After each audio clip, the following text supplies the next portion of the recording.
precision, watch investors collide. Welcome, Matt. Very excited to interview you for fundraising. This is an unusual episode where I'm interviewing you, but this is your series. So can you tell us more about the series and the thinking behind it? Yes. Well, Ali, thank you very much for being the one to interview me. I've been thinking about doing this one for a long time, and I think that I had to find the right person to maybe match my energy and then, match the banter that I'm sure we'll go into. So I really appreciate you being on here. The fundraising podcast itself was started because vcsheet.com, a website that we both created, we were realizing founders were very desperate and eager to get more resources as it related to the fundraising process. A handful of months ago, we put a survey on the website and asked them what type of resources would they need. And a lot of them, essentially at the root, was that they just didn't understand how the fundraising process worked at all. You have to keep in mind, most founders that are interested in fundraising advice have never fundraised before, because once you have fundraised once, you kind of know what to do and you're not really looking for these type of resources. So people that are looking for a podcast like this have never fundraised before.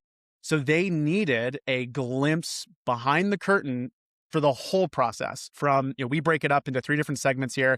We do, how do you get in the room? How do I go from I have an idea, I've created a pitch deck, how do I get it in front of somebody like Ali or me? That's step 1. Step 2 is all around the initial meeting, which is very important. It's usually the first impression, maybe the only impression you get. So we dive into that. And then lastly, it's everything else beyond it, which sounds like a big step, and it is, but it's kind of the same game and dance. It's the building momentum and FOMO and, trying to create all of this energy to close out your round.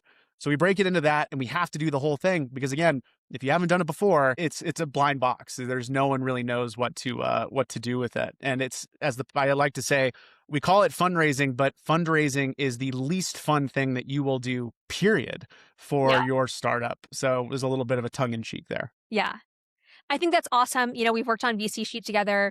We care a lot about putting resources out there that you can just go to a website and see. But I think it's very different to listen to someone being interviewed and all the context they share that you can't really capture on hey, we write 200 to 500K checks and we like deep tech. So I think it also gives a lot more color. That's really useful for founders. And we mentioned this before we started recording. We've talked to other people even at Harpoon, and it's funny how even individually, not just as a fund, so VC Sheet, you can track, fund data, average check size, what they're interested in, but every investor has their own unique way of grading a pitch deck, who they say yes to, what they look for in founders. So having these types of conversations, I think, also gives founders the understanding that every VC is different. Yeah, and it matters too. I think, when founders make lists of folks to talk to, they're like, okay, let's go talk to Andreessen and let's go talk to Lux and let's go talk to Harpoon. And so then they get an introduction to one person there. But that is actually a really important inflection point, because whoever you talk to at most funds tends to be then the owner of the deal, the owner of the company. And if you talk to someone who doesn't care about your area or just doesn't understand it, they can totally overlook what you're building and therefore block the deal.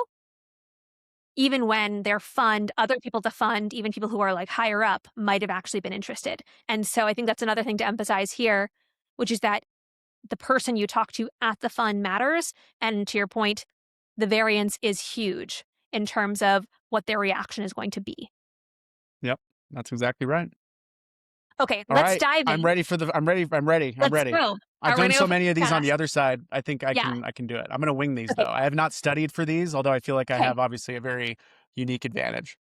All right. First things first, let's go over the baseline details. So tell me fund name, average check size, all of that. Yep. So I am an investor at Harpoon Ventures, also essentially lead our Black Flag initiative, which is not necessarily an accelerator. We call it the pre-accelerator inside of Harpoon. So there's kind of 2 different angles that I'll talk about today. Harpoon, we invest in critical technologies and AI, essentially investing into deep tech. Before deep tech was kind of cool as it is today, we write anywhere between $1 million and $5 million checks in pre-seed, seed, and then it seems like now almost a little bit more in Series A than we did before, because so many of these companies are moving so quickly. On the Black Flag side, we invest into companies, typically the very first check-in half the companies we invested in weren't even incorporated when we started talking to them. So we write those first checks typically between K and $1 million there. So very early, much earlier than the average Harpoon check. Got it. And then for the Harpoon checks, what is the average check size there? Yeah, between 1 and 5 million. Whatever. And it kind of varies a little bit more, but usually between there, maybe even closer to between 3 and 5. Got it. And you said mostly seed. Mostly seed. Yeah, seed's probably the average, because then on the Black Flag side, we do more pre-seed, and then we also do some Series A, though, on the Harpoon side. Got it. And then you said deep tech. Anything more specific than that in terms of areas or industries? I wish there was. I would say that, deep tech is so broad now. I remember, 5 years ago, you said deep tech and no one invested in that, and it was just kind of one category. Now, obviously, you have energy, robotics. I'd even put, quantum and certain AI things in deep tech, because it is becoming so complex to continue to iterate on these systems. IO obviously in there, defense is in there, manufacturing, critical minerals, mining. It's so broad, and we've invested into every single one of them. I would argue that we are perceived, I think, a lot of times as being defense focused. Defense is actually, I think, less than 10% of our portfolio in a way, pure defense. We've invested, if you look at our sector distribution, it's pretty evenly across those sectors that I just mentioned. And I should also say we are co-investors Yeah. in at least one company, if not MadX, more. at least one that comes top of mind, which I love. Yep. Which we both love, which is Deep Tech, which is a chip specialized for LLMs. Most recently raised a Series B, absolutely crushing it. And it's been Yep. fun to be co-investors there. Absolutely. For sure. Okay, let's get into about you specifically. To our point earlier about individual investors matter. For you, what's your story? And why Yeah. did you choose to go into VC, and what was your path in? Yeah. So, like many VCs, I'd argue some of the better VCs started as an operator. I was a founder, raised capital. I went through Y Combinator, had that whole journey. So, I've been on that side of the table. I loved it, but I realized pretty quickly as I was going through the founder journey that I probably wasn't a founder. And the reason is I never really had that thing that I was willing to go a mile deep on, which I think is one of the more important things that you have to have as a founder, which we'll talk about a little bit later. You have to have the thing that you are willing to go 1,000 miles deep on, like spend the next decade only thinking about that thing.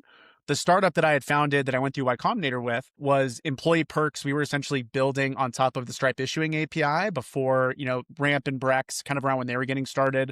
And we were building programmatic credit cards and debit cards for companies to add $50 a month that could only be spent on gym memberships or only spent on Netflix. Great. And it worked well. Two things happened during that time. One, I feel like looking back, I didn't want to spend a decade in HR tech. Like that was not something that I woke up every day and said, I wanted to do it. The funny thing is that you listen to some of the Airbnb founders, I think at the beginning, they probably would have said the same thing. So what they did well, what I think a lot of founders can do well, is you shape the narrative around that. So Airbnb, like renting out rooms in people's houses, like, that sounds boring. Helping people belong, which was kind of their thing that they built around, like going to a new city or a new culture or world and helping people belong there. That's something that you could spend a decade building. I had some of those things with Zestful, which was the company, but not enough to spend probably a decade on. Unfortunately, but maybe fortunately, COVID hit and just completely destroyed the business. Like overnight, the business went to essentially zero from a revenue perspective. Budgets for Employee Perks went to zero, and we just never really recovered from that. So in the phase of shutting Zestful down, our mutual friend and also co-founder of VC Sheet, Julian Shapiro, like many people back in like 21, 20, were raising a venture fund. And I think he kind of convinced me, because I was actually reaching out to him because he was doing like a rolling fund at the time. I had another idea that I was thinking about pursuing. And I remember we were having this call, and all of a sudden he stops and he's like, wait a second, why don't you just join me here? Like, you should become a VC. And it was like that moment where I actually never thought that I was going to go down and be a VC. And he starts explaining to me like how it all works and all these things. And I realized that the thing that I actually love to do the most is I love working with founders at the earliest stages. I was a mentor at Techstars. I loved helping founders get ready for demo day and creating pitch decks. And I was like, well, I could do that as like a full-time job as a VC, and joined Julian, was there for a few years, and just fell in love with the VC process, because the opposite of what founders do and going a mile deep, I could go a mile wide and like an inch deep across all of these incredible sectors and areas that are so inspiring, meet with founders that are so inspiring.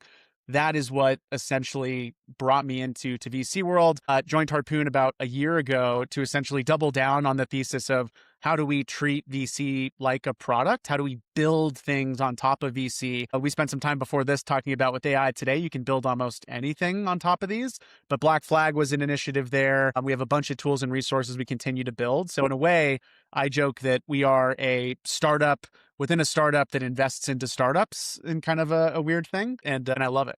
So I know it's Yeah. a long-winded answer. Yeah. You said you used to be an operator, but I would argue that you're still an operator very much and a So product true. builder. I would agree. I think you kind of alluded to this, but what is your favorite part of the job?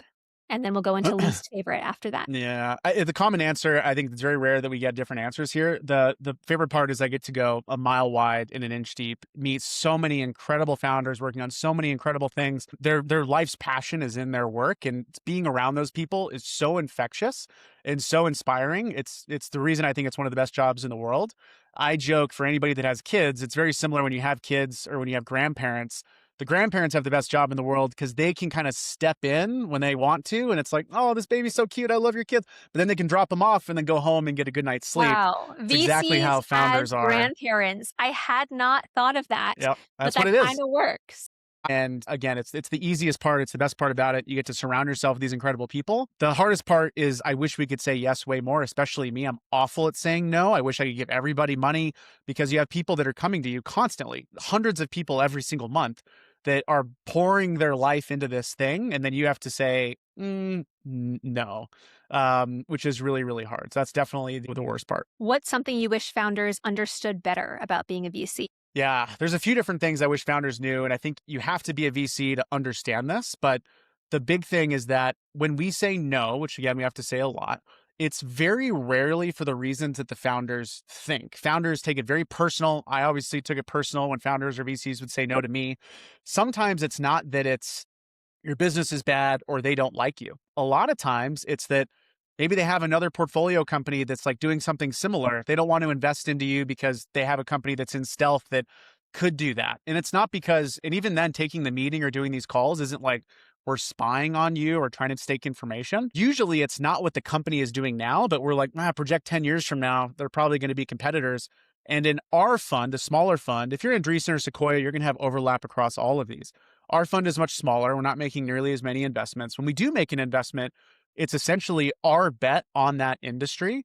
And sometimes we have to say no because we already have a portfolio company that's too close to that.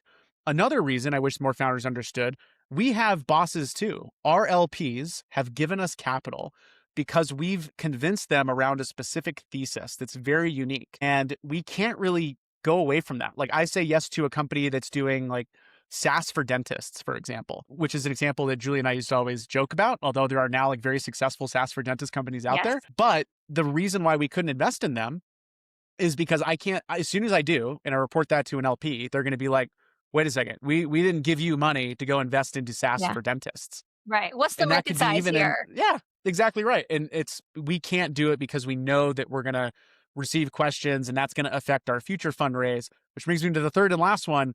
VCs are always fundraising too. We have to fundraise with LPs and convince them to give us money, to give founders money. And we spend a lot of time doing that. It's not as luxurious as founders think, where it's like we're given all this money and then we get to deploy it and then step away. We have to work really hard to raise money as well. So if you are a founder understanding that we have bosses that we have to raise money from, I think you'll appreciate more the reasons that we have to say yes or no.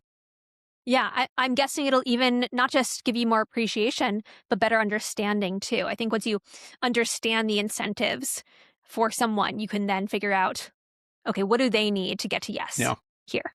And even though maybe another thing to add on there is that I think most of the time, 90% of the time, I convince founders to not raise capital versus raising capital because so many things that people are trying to raise money for are not venture backable businesses. And this has actually even gotten more so over the last few years with AI. A few years ago, you could be SaaS for dentists and you could come in and be like, hey, we're raising $5 million to hire an engineer or two to build this and maybe a marketing person. And then we're going to go and turn this into a $50 million a year revenue business, which would maybe bring them to a $1 billion outcome.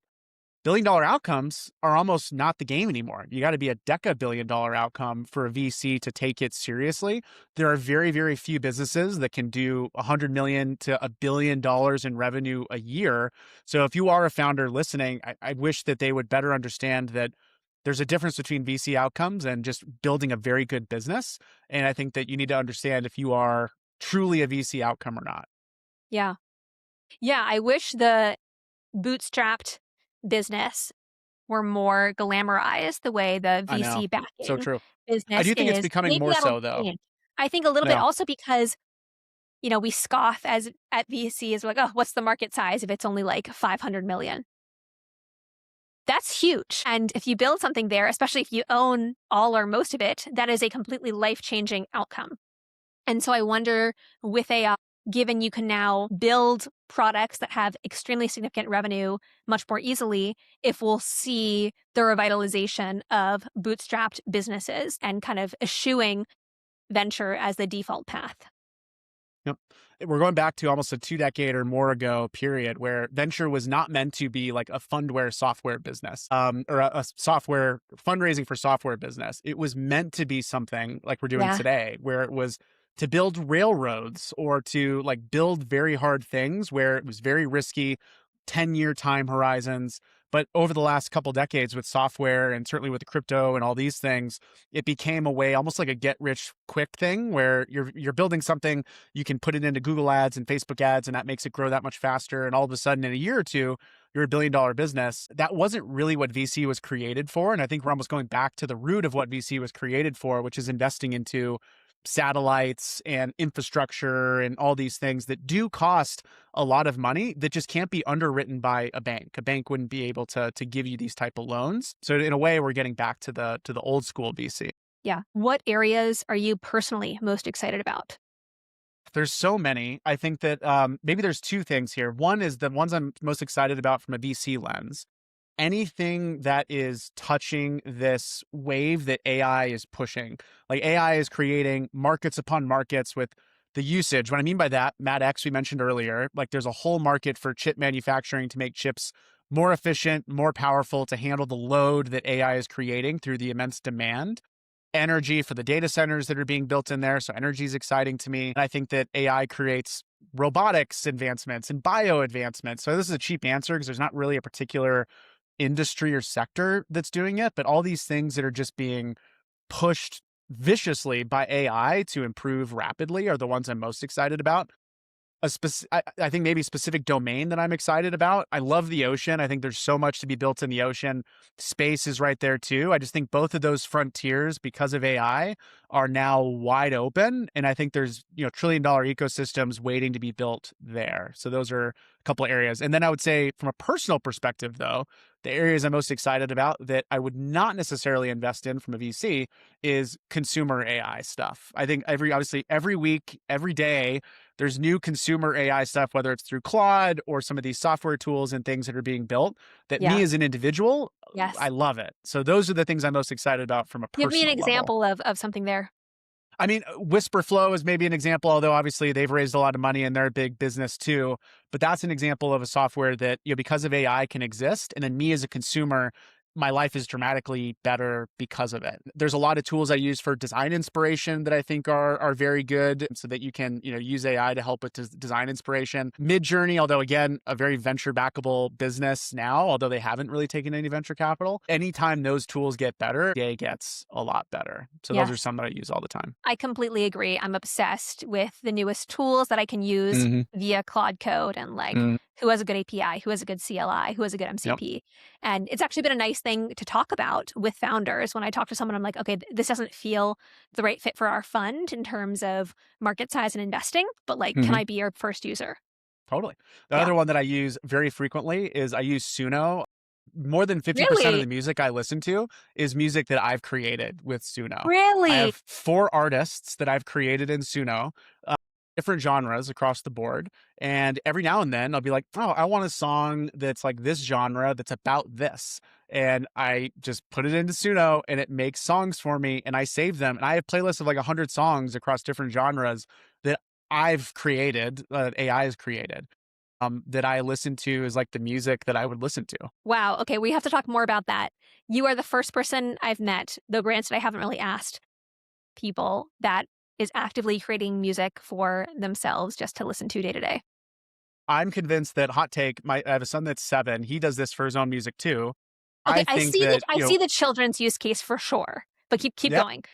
although his music is more like, fart sounds and like annoying things for his brother, so very different. But I do think that the next decade or two, I would argue that 50% of the content that this next generation, this AI generation, is going to consume, video, reading, music certainly, is going to be AI created from either them or their friends and those types of things. I think more than 50% easily. And I think the reason is, today, or for you and I, we grew up appreciating the artist. And obviously, the future generations will still appreciate the artist, but I think they'll do so in a less personal way. And I think that there's something that, I get this right now. There are times where I will create a song the same way that you create an image in Midjourney, or, you create something, a prompt that like blows you away.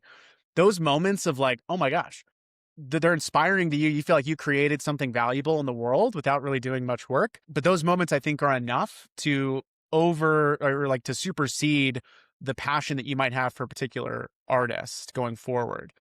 That being said, I'm obviously huge fan, want artists to continue to use these tools and make these Yeah. incredible things. But I do think that next generations are going to create their own stuff and then share it with their friends, and they will almost become the artists within their own circles. Yeah. I could ask a million more questions, but I know we have limited time. Yes. Why should founders pick your fund to be on their cap table?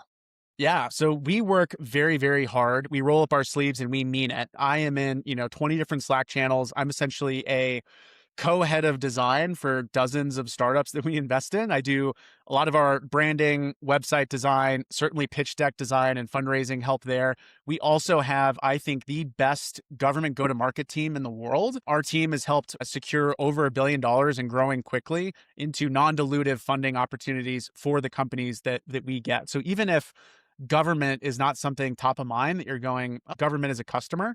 Government is actually the largest customer in the world in the form of trillions of dollars in spending per year. And we have unique access to getting these programs available to the companies that we invest in. So whether it's in, defense, energy, robotics, transportation, logistics, software, crypto, or cybersecurity, all those areas that are certainly going to do well in consumer have angles where you could very early get real revenue and non-dilutive funding through government who's desperate for technology like this. So those two reasons, I think, are reasons why and we think we're just really cool. And a lot of VCs think that, but we hope that we are likable and are your first call. Yeah. Which is actually extremely important. Like liking your Mhm. VCs is not to be overlooked We'll because get it is into like a that. I think it's marriage. the most important thing. Yeah. Okay. Now, kind of transitioning to founder advice and starting with how to get in the room. What should founders be looking for in the right investor during this process? Yeah. You mentioned this earlier and you were spot on. When you go to something like a VC sheet, there's plenty of resources online to try to find investors. Podcasts like this, certainly they have blogs and areas where they're showing you and telling you what they're interested in. If you can find the individual investor, like you said, not necessarily the fund that is interested in what you are building, that's what your list should be. I think a lot of founders go and they say, Andreessen, Sequoia, Lux, and they create these fund lists. That's fine. Maybe you start there because you can get a high level of check size and, sectors. But then you need to dive deeper into the individual investors that are there, that are passionate about what you're building, and then reach out to them. Because to your point earlier, you could reach out to somebody at a Harpoon, although I feel like we're more consensus, but some funds are not. So you can reach out to somebody and a Like a partner might be like, founders fund. yeah, Founders fund is yeah, like the extreme totally. of this. Exactly right. So broad, and they have different areas that they're very special in. And sometimes they'll pass it to the right person, but because we see so many pitches every month, it's not top of mind. I mean, I may not know what my team member is interested in today versus last week. So trying to find those individual people to reach out to is important. And then I also think the mistake here, founders don't make a list big enough, but then if they do make a big list, they also don't do it personal enough. So you have to do the hard thing, which is 100 individuals that you are going to be very personal with. It's not 100 people that you're using AI to send cold emails to. It's 100 people or 100 individuals that you've done homework on that you're going to write You can still use AI, but write something that feels personal to that investor. Yeah.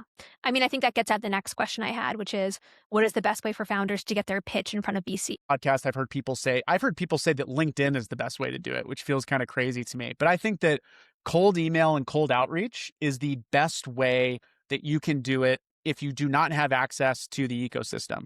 The very common answer here, which is true, is warm introductions. If you know founders or people that you can get in touch with that can introduce you to a VC, that is by far and away the best. I've learned that that is very rare. Most of the people listening to this podcast don't have that. So it's hard for them to do it. And then what they do is they hear that advice, then they go email people or founders that know a VC, cold blue. I still get these, by the way, from my startup where it's like, hey, I saw that this fund invested into your startup. Can you make an introduction? Because they think like, oh, warm introductions from people that do it. But it's like, I get dozens of those a month. I don't know you and I don't have the time to get to know you. So Andrew on our team had a great answer for this. He said that the fundraising process starts months before you start fundraising, if only because you need to start embedding yourself into the ecosystem in a very natural, organic way so that 6 months from now, 12 months from now, you actually can have these relatively warm introductions because you've gone to meetups, you've been curious and you started talking to people very early. But if you don't have that and you're just looking to get started today, just cold email. And we'll get into this answer a little bit later, but I think there are reasons why cold email is actually a good format for founders to do it. Interesting. I think there's an art to the cold email too, which maybe we can talk about a bit later. But that's really interesting. I think that's kind of a little bit of a contrarian take that you are more bullish on cold emailing than many. I will say that when I raised my round of funding back in the day, it was almost all cold emails because just like founders here, I even went through YC and I still felt like I didn't have the connections to reach out to investors or get warm intros. Or if I did, it felt like it was still kind of cold warm intros. So I emailed thousands of VCs. I went the opposite. I went just so many cold emails to people and played the volume game. Yeah. And almost my entire round was built out of at least a few people that responded cold, and then they helped me raise the rest of my round. Okay.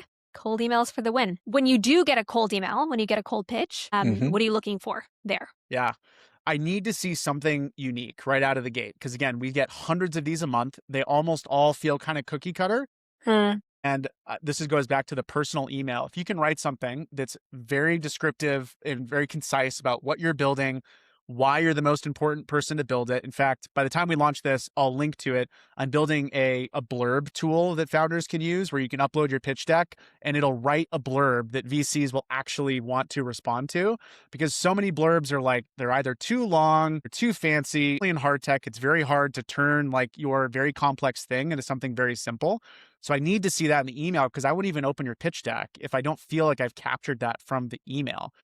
The way that I raised my first check, so Neve at Shrug Capital was my very first check that I ever got. I wrote an email that was all emojis to him. The subject line was emoji with a question mark, and then the whole thing was like emojis because all of his, at the time, his portfolio company was like emoji icons. And again, that was a unique thing that maybe he had gotten before, but I think it was unique enough to where I stood out, and then he took the initiative of like reading the pitch deck.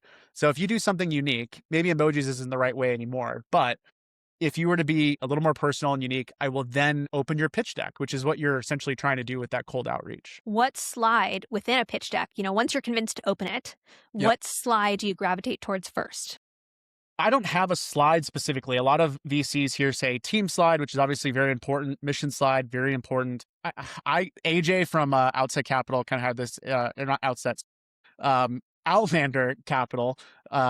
He said that he does like the heading review for each one. So that's what I do. I go through, if I'm reading a pitch deck, I will go heading, heading, heading, heading, heading, heading, heading. I don't even read the text. I don't look at the images. I just go heading, heading, heading, heading. And I think it's because I want to make sure that this pitch has everything that I'm looking for first before diving into it.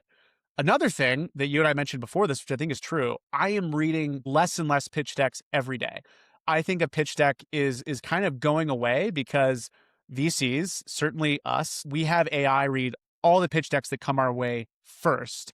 And we've trained it, thousands of lines of code and all of the things that we look for. And it's very good these days at interpreting all these things. And even then, my AI that I built for these actually looks for things like clarity, design, which is unfortunate because I'm just a designer. I like pitch decks that are well designed. I think well designed pitch decks lead to well-designed thoughts and articulation. So that's a grade that goes into this.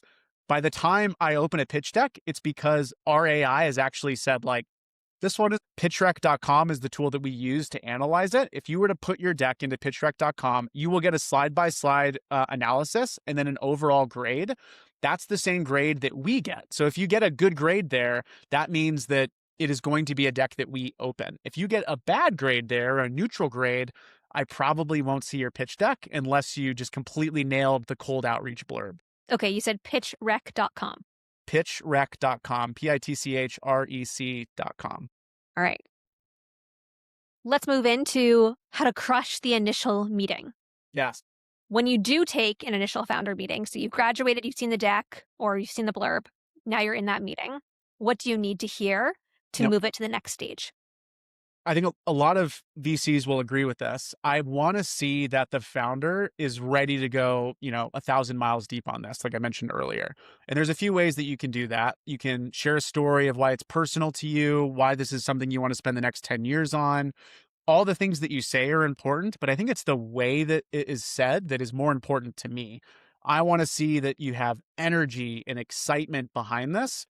A lot of times I don't get that, and it's hard for me to look past it. And the hard part is, if you're a founder, maybe this is your 5th meeting that day.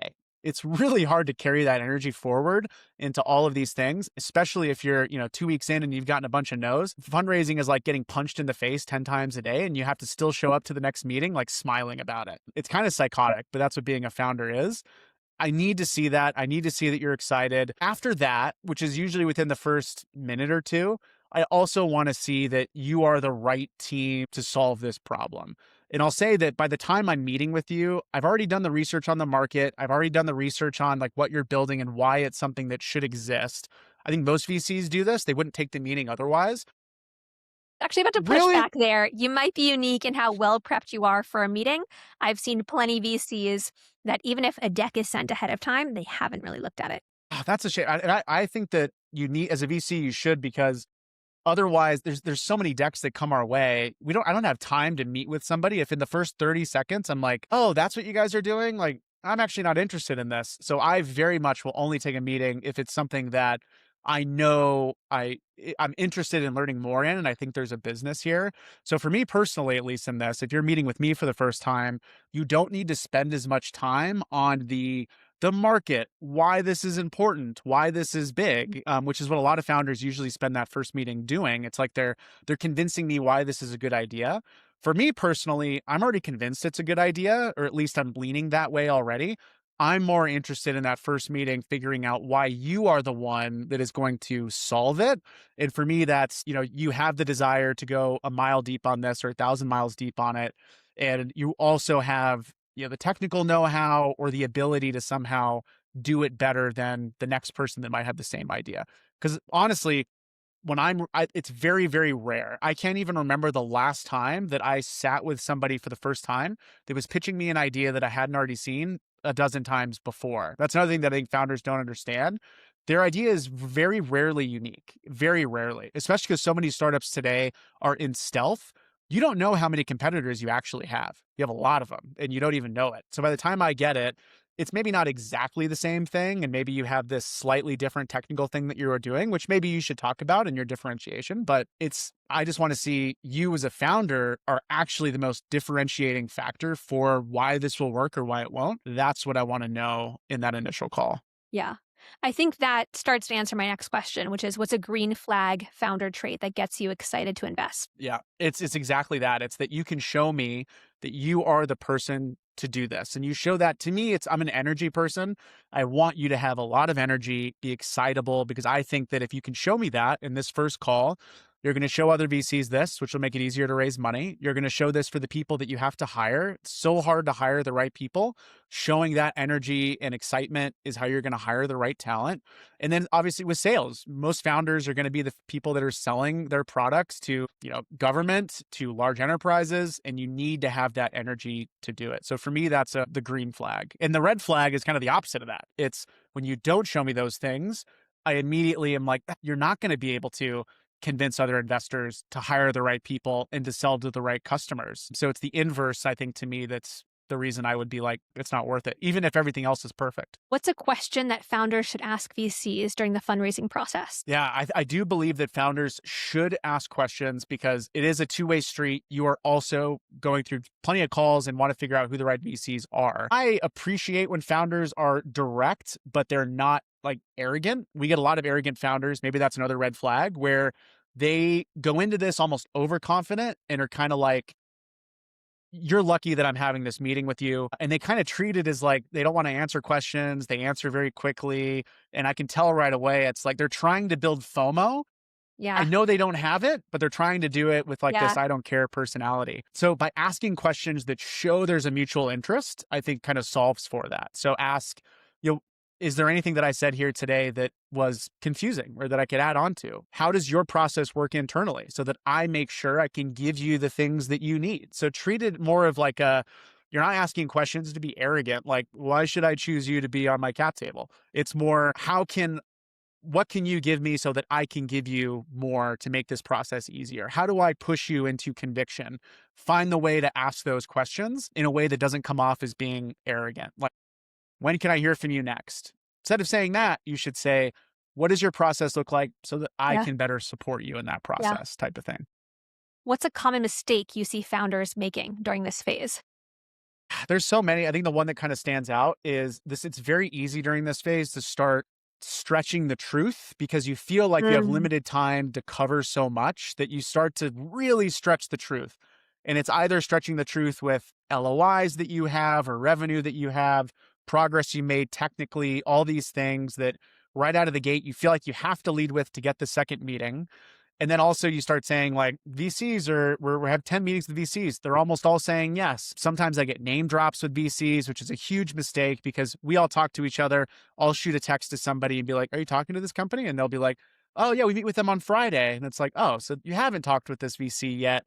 Those things suck. And I get why you have to do it. I was guilty of that when I was fundraising as well. So I do give a little bit of a leash, but it is a very quick and easy way to lose the trust from VCs right out of the gate because they will find out the truth. So a common mistake is stretching the truth a little too far in that first meeting. Okay. Second to last category, closing the hmm round. What does hmm the diligence process look like for your funds? For your fund? Yeah, I think for a fund our size, so there's maybe, 4 to 5 people that are on the deals team.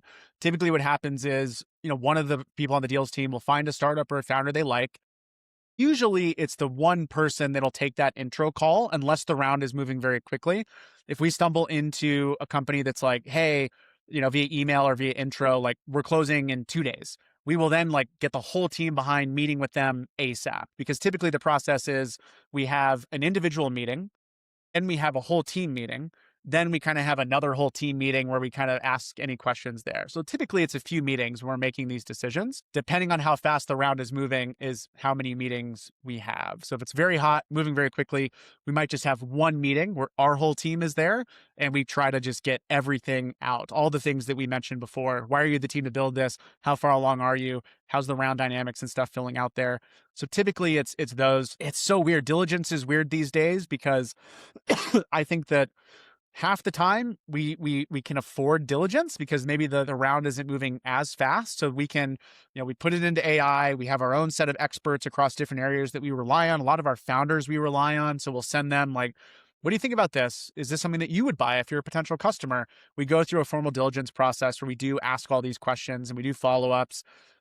I personally don't like doing customer interviews because I hated that as a founder, but that's Mm. something that could be done depending on what area you're selling into. Or if you've said that you have customers that are very happy with your product, we might be like, hey, do you mind if we reach out or talk to them? If you have VCs that are in there, that's another one that we love doing. And when founders share that, it's really great. If you have a VC that's already locked in, typically they're your best people to sell the rest of it. So part of our diligence process is going to be talking to those other VCs that already have conviction, and they'll typically do a good job of speaking VC language and giving us conviction as well. So it's a mix of all those things, again, depending on how quickly the round is going. Yep. So maybe also for founders, tell your investors if it's going fast and if you have a hard deadline, Yes. but also don't lie if you don't. Yes, it's a weird. I'd say this is this weird line where you have to build FOMO even when Yeah. you don't have FOMO, but then you can't lie about the FOMO either. So your goal is to like build real FOMO, but you have to do it in a way that feels respectful and organic. And I think that you can give the feeling of FOMO by just showing urgency without having a reason for it. Like, hey, we're looking to get yes or no's within the week. You don't have to say why. A VC can ask and be like, we're treating this as a wave approach. We want to talk to a group of VCs that we think is the right fit this week, which includes you. We'd love to have you on. But if it's not a fit, that's okay. Next week, we're going to be reaching out to another set of VCs that we think are also interested. Yeah. And we're kind of, so it's a great way to build FOMO. You're not saying we're trying to close our round by Friday. It's like, well, maybe you are, and that's great. Sometimes that's true. But I see founders say stuff like that. And then like 2 weeks later, they come back to me and they're like, hey, we're actually not closed. Do you still Yeah. want to talk about it? And then your whole cover is blown. Yeah. So the one that I like to use and see is that you say, hey, again, we're trying to treat this in waves. We're reaching out to 10 VCs at a time, starting with the VCs we think are the most important, like you. We're trying to get answers with this wave within the next week or two. If not, we're going to move on to the next wave. Totally fine, respectful. And then as things move quickly, if you do really have, we have a term sheet coming in on Friday. If you have a VC that also wants to write a term sheet, that's totally fine to share it so long as you actually have a term sheet. So it's a weird navigational process. It's kind of more of a dance and an art than it is a science. Yeah. Although a nice problem to have, sometimes founders have to make hard decisions about who to let on their cap table. How should founders think about that? This personally was the hardest thing for me as Hmm. a founder. It was by far the hardest. I lost way more sleep during this phase of the fundraising process than any of the other ones. And it's weird. It's very cliche and meme like. You talk to a lot of VCs, most of them say no. Once you get to like 50 to 100, you all of a sudden get a check and then another check. And then all of a sudden, the VCs that said no to you like weeks ago are now coming back because you have a good check of somebody that they know. And they're like, oh, hey, like, are you still raising? We're interested. And your first thought as a founder is to be like, fuck those guys. They skipped out on me and do that too. You have to try to like sweep those under the rug and carry that momentum forward. Even if you don't plan on taking capital from them, you can learn from that. Maybe you change your mind and it turns out they were interested, but for whatever reason, they had to pass early. Always keep everybody in the loop. Don't count anybody out. It's too small of a circle to do that. But it's so hard because you will have people. This is what happened to me personally as a story. I had VCs that were there early. They bet on me and said, like, we're in, but I never really took any term sheet or check from them. Then all of a sudden you get a VC that you really like and you're like, oh man, they're a good brand name. I love the founder, the partner there. I'm going to take a check from them. But then that like sometimes will push out people that were there even earlier. And that sucks. It just sucks so bad. So my answer here is maybe less of there's a right or wrong way to do it and more that it's going to happen. And you just have to roll with the punches, choose what is best for you. And maybe the best ways of doing that are, who do you like the most? We talked about this earlier. If you like somebody from a personal level, they should be on your cap table. So long as you feel comfortable that, they're going to be a good partner, they're not going to be too overbearing on you, they're going to be helpful, all these things. We had another person on this pod who said that most VCs, the vast majority, are a net zero on the like the help. So let's say that like 60% are a net zero. I'd argue that another 25 to 30% are a net negative, and then only 10% are actually a net positive. So very few are actually going to be net positives for you. Your goal should be not to have any of the net negatives and be okay with net, zeros or neutrals. And then if you can identify those net positives, which for me are people that, it's the airport thing. Who would you want to hang out like in a layover for 4 hours with, just hanging out with? That's who I would say you want on your cap table. And you should, I would say, over index on those people for your first round. All right, last question in this section. What's a common mistake you see founders making during this phase of the process? We hinted at it earlier. I think it's the same thing. It's building false FOMO when you don't have it. By far the most common mistake. So you say that you're closing on Friday, but you're not really closing on Friday. You're just trying to create that sense of urgency. Sometimes that works. 80% of the time it doesn't, and it backfires. Similar to that, it's saying that you have a term sheet when you don't. The problem is, I've said this in other episodes, I've seen this happen where VCs are kind of guilty of this too. A VC might say like, hey, we're thinking about a term sheet. I'll send it to you on Friday. What the VC is saying is like, we might send it, we might not. Like maybe it's there. A founder hears that. They go tell the other, like, we're getting a term sheet on Friday from Harpoon Ventures. And we wouldn't say that necessarily. We try to be very clear, but they say that. We then get a text that's like, hey, you're putting in a term sheet by here. And I'm like, oh, no, we're not. But it's this weird game of telephone. So again, it's really hard to build FOMO and do that organically. You need to, I just really stress, you really need to do it in a way that isn't stretching the truth too far, because I've seen this happen so many times, I'm sure you have too, where you have a round that's actually very close to being closed, very close. You could close it tomorrow if you wanted to. Maybe you get greedy, maybe you start extending for more equity ownership and higher valuation, all these things. Then you start saying stuff like, hey, we're closing on Monday because this term sheet's coming in. Finds out that actually there's no term sheet, and then the VC drops out. And now you're back to zero again. And now you have to go uphill with a battle of people that no longer trust you. I've seen that happen so many times. It's just Yeah. not worth it. I think founders can underestimate how much VCs talk. Yes. VC is a very small world, and we're all gossips, and we all know each The other. worst gossips. Yeah. So be careful. Yeah. Yep. All right, Agreed. last section. What happens next? So the round is closed. How does Harpoon or you specifically work with your Yep. founders after the raise? So we typically, same thing I mentioned before, I will then, if they need it, I will hop in immediately with any sort of branding. A lot of the companies we work That's with so are very cool. much in stealth. So I get a longer period of working with them. We'll do logo stuff, we'll do website stuff, we'll do high level branding stuff. Again, it's usually maybe even a year before they actually plan on revealing anything, which I love because it gives me more time to kind of think with them and work with them. But that's something that we'll do right away. Usually a little bit later, we'll start thinking about pitch deck materials and we'll start creating some of those and getting out for sometimes it's a seed or a series A if we've invested really early.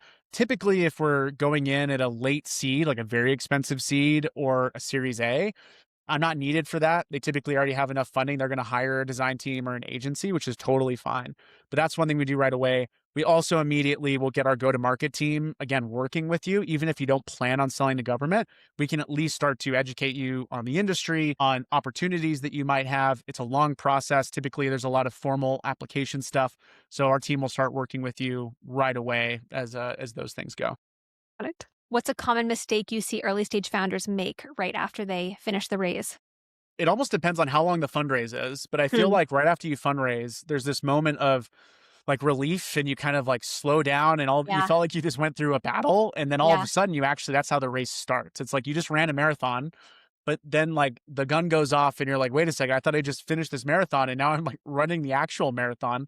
So there's this moment right away where I think you have to, maybe take a week off, like just really recalibrate. But then the race has to start. You have to start moving. Another mistake, it's always with money. You either see founders spend too little or too much. I think that founders spending too little is actually the harder, or the thing that is the bigger problem today. You've spent maybe 2 years at this point being so frugal and you're not spending any money and you're trying to do it cheap. Now you have money, especially if you've raised a meaningful round. You need to start spending it.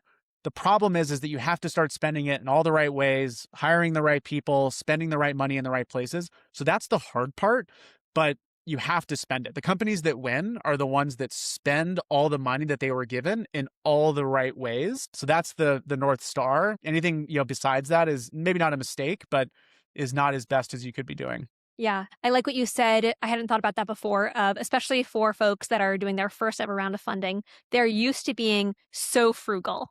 Like maybe Totally. they took some friends and family money, but they have very little in the bank.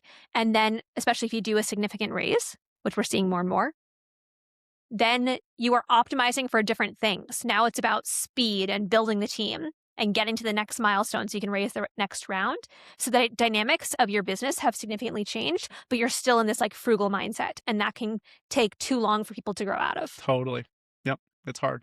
And this is why you see second time founders and third time and obviously beyond, they handle this so well because they've already done it before. So they don't have that lull as much. That's why second time founders are always great to invest in. But if it's your first time, yeah, it's maybe the first time you've ever seen that much money in a bank account, period. What's a common reason that you see startups fail? There's two reasons. One is very much like a YC answer, and it's that you just didn't build something people want. It's true at the core of every startup. I went through YC and I always say they give the best advice because it's always just the most simple advice. If you don't build something people want, you just will not make it. And what that means is that, the market wasn't there. Maybe the product that you built, maybe the market was there, but your product wasn't good enough. And the harsh reality is I think that happens most of the time. The common real technical answer is that there's founder breakups. So you have a founder or co-founder that doesn't work. I would argue that the reason they break up is because they just built something that no one wanted. So it's the stress of a year, 2 years, 3 years of like, no one's buying this. And all of a sudden you start butting heads with your founder. Your founder says that, well, maybe we should try this or try this. And you disagree on those things. Winning like covers all bruises type of thing. So if you are doing well and you have something people want, you find product market fit, so many of these things, like I know founding teams where I'm like, you guys don't belong together. You guys are like, but they make it work because they're winning together, and that solves everything. So again, co-founder breakups and not getting around with your founder is probably the main reason, but I'd say it's because you're not building something people want. Maybe the last thing is that if you don't have that thing that you are willing to go a mile deep, 1,000 miles deep on, that's also something where it's so hard. Building startups is hard. Founding company is hard. 2, 3, 4, 5 years in, you don't have any traction. That's normal. All of a sudden, if you really don't care about that thing, you're going to start giving up on yourself, on your team. So if you don't have the thing, from the beginning that you want to spend the next 10 years doing, even if you weren't making any money, that's another reason why. So you give up on your mission. Okay, last question to wrap up. For the founders listening to this that want to get in touch with you, what's the best way to reach out? We'll have a lot of the links in the show notes here, but obviously blackflag.vc, harpoon.vc.